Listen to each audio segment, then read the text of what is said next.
Hello student, welcome and very very good morning to you. আজ তোমাদের কাছে আলোচনা করব এইচএস এর জন্য ধারকের যে সমস্ত ইম্পর্টেন্ট কোয়েশ্চেন আছে সেগুলো। তোমরা ভিডিওটা প্রথম থেকে শেষ পর্যন্ত ভালো করে দেখো, দেখবে এইচএস এর জন্য এটা তোমাদের খুব খুব হেল্পফুল হবে এবং এইচএস এর ধারকত্বের ফুল মার্ক তুলতে তোমাদের কোনো অসুবিধাই হবে না।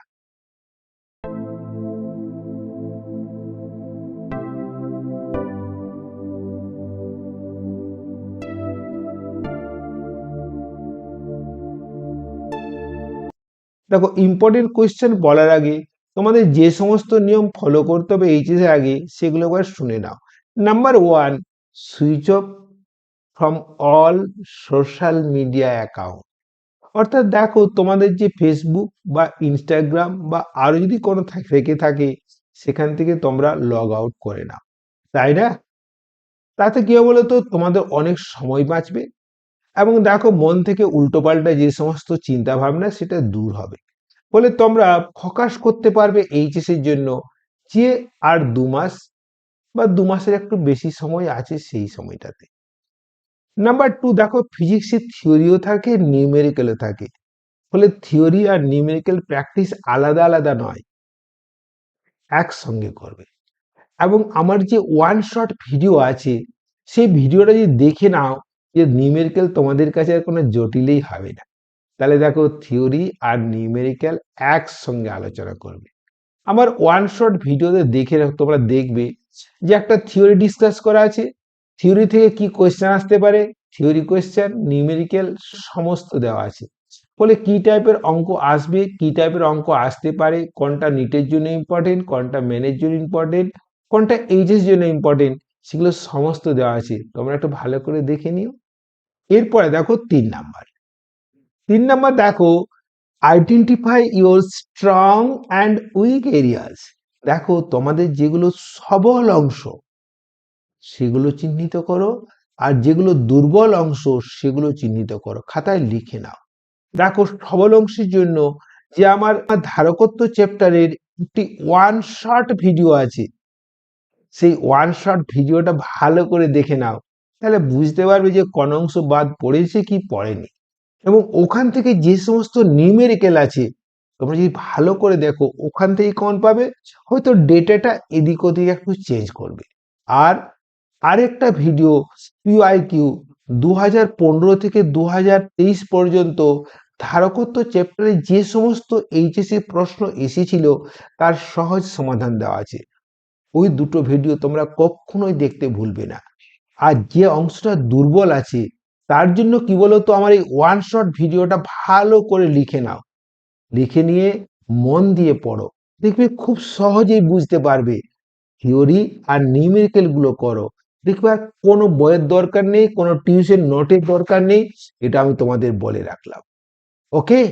আবার দেখো, ওখান থেকে কিন্তু পিআইকিউ গুলো করতে ভুলবে না, কারণ দেখো ওখান থেকে পিআইকিউ থেকে অনেক অনেক কোয়েশ্চেন কমন আসছে। আর 4 নাম্বার কি বলতো, খুব মনোযোগ দিয়ে পড়ো এবং আগে একটা মোটামুটি টার্গেট সেট করে নাও, যে আমি আজকে ধারকত্ব চ্যাপ্টারটা পড়বো, এর অঙ্ক, এই নিউমেরিক্যাল দেখবো বা অন্য কোনো একটা চ্যাপ্টার পড়বো। পড়ার সময় দেখে নাও এখান থেকে আমাকে কি পড়তে হবে। তোমাকে কি কি পড়তে হবে তার সন্ধান দেবে কে? আমার এই পিওআইকিউ। ওই চ্যাপ্টারের পিওআইকিউটা দেখে নাও, কি পড়তে হবে তার ভাবো, এবার লিখে নাও, লিখে নিয়ে একে একে অগ্রসর হও। তার জন্য আমার ওয়ান শট ভিডিও রয়ে গেছে। মানে স্মার্ট ওয়ার্ক করো। কি, একটা বই খুললে পড়তেই থাকলে, নোট খুললে পড়তেই থাকলে, কিছু নেই, ওইসব কখনো করবে না। তো তোমাদের স্মার্ট ওয়ার্কের জন্য খুব খুব উপযোগী হবে আমার ওয়ান শট ওই চ্যাপ্টারের ভিডিও, আমার ওয়ান শট ভিডিও এবং পিওআইকিউর সহজ সমাধান, ওকে? তারপরে ঘড়ি ধরে পরীক্ষা দাও, দেখবে তোমরা অনেক এগিয়ে গেছো। আর ফাইনালি দেখো, হেলদি লাইফস্টাইল ফলো করো, পুষ্টিকর খাবার খাও, ভালো ভালো গান শোনো, আর কি বলতো, যোগা করো যদি সম্ভব হয়, ফ্রি হ্যান্ড যোগা, জটিল যোগা করার দরকার নেই, ওকে? এরপরে দেখো এই চ্যাপ্টারে কি কি ইম্পর্টেন্ট ইউনিট আছে। দেখো, প্রথমে লিখো ধারকত্ব, তাই না?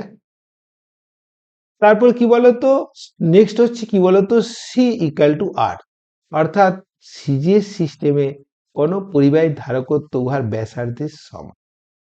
তারপরে দেখো কি বলতো শ্রেণী সমবায়, কি বলতো 1/c equal to 1/c1 plus 1/c2 plus 1/c3। তারপরে দেখো সমান্তরাল সমবায় C equal to c1 plus c2 plus c3। তারপরে দেখো সমান্তরাল পাত ধারক, তাই না? তারপরে দেখো সঞ্চিত শক্তি কি বলতো হাফ সি ভি স্কয়ার। তারপরে কি বলতো আধান বন্টন কি বলতো Q1 plus Q2 divide by কি বলতো Q1 plus divide by C1 plus C2, তাই না? এরপরে দেখো কতকগুলো ধরো ছোট ছোট আহিত জলবিন্দু মিলিত হয়ে একটা বড় জলবিন্দু গঠন করলো। এই ছোট জলবিন্দু আর বড় জলবিন্দু থেকে অনেকগুলো ধারকত্বের প্রশ্ন আসে। তাহলে দেখো আমরা ডিসকাস করি ধারকত্ব। দেখো ধারকত্বের কি বলতো সংজ্ঞা, একক, ইএসইউ ফ্যারাডের সম্পর্ক এবং ধারকত্ব কোন কোন বিষয়ের উপর নির্ভর করে, আর কিচ্ছু করতে হবে না। এরপরে দেখো গোলীয় ধারকের ধারকত্ব সিজিএস সিস্টেমে কি বলতো উহার ব্যাসার্ধের সমান এবং এসআই সিস্টেমে 4 পাই এপসাইলন নট আর। এখান থেকে তোমাদের জিজ্ঞেস করতে পারে পৃথিবীর ধারকত্ব কত, পৃথিবীর ব্যাসার্ধ দেওয়া থাকবে, ধারকত্ব কত, তাই না?